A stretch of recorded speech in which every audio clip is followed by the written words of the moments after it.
I hope you enjoyed that one, and if you haven't noticed yet, the little terrariums are all across studio, so you'll see them one time or another.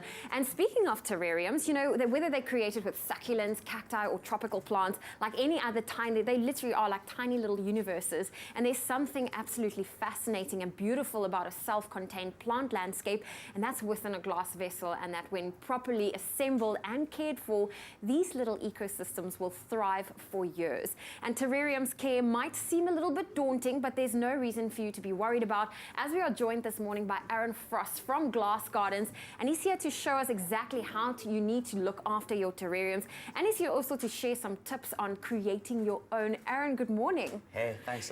Where did your love for terrariums come from? Growing up, I was a Boy Scout, and I spent most of my weekends out in nature, so hiking, camping, and I was exposed to a lot of plants. And fortunately, we have a big garden where I grew up with my parents.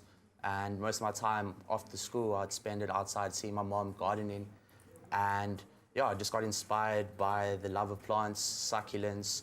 I was a little bit fascinated by bonsai originally, but it's quite an expensive hobby starting out as a youngster. So I saw on Pinterest actually like a glass jar with a plant inside, and it was sealed. And apparently it had been closed for about 20 years. And it had created its own ecosystem. So what would happen, the water would evaporate during the day and condense at night, and it would be self-sufficient.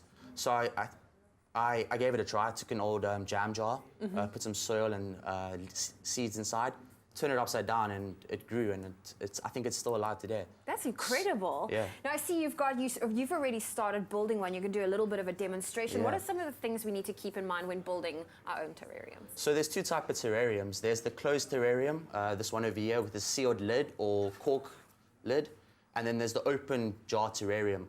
Typically with the open type of glass, you would choose a succulent, which doesn't necessarily like that humidity, whereas a fern can do just fine with the closed sealed glass. Some tips to keep in mind, create layers. So typically the bottom layer would be done with pebbles. That would allow the water to filter through. This over here is perlite. Typically it's used to mix with the soil to create airflow. It's also a very good absorber and capture of water. So that would capture any excess water that does fall into the glass. We have here sphagnum moss. This again just helps filter some of that excess water once you water in the plants.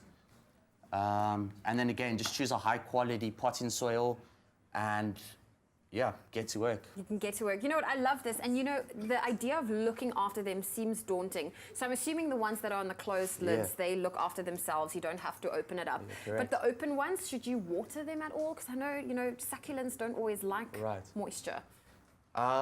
Okay, so it depends on which type of plant you're going to be working with. So do a little bit of research before you create a terrarium. Understand what the plant wants, but going with one of the popular ones from a nursery, typically you can water it once to twice a week. My sort of rule of thumb is if it looks like it needs water, just give it a light spray. You could just use one of those or a jug, and you just focus on spraying it right at the base. There's no need to water the entire soil layer, just around the base of the plants when it looks dry.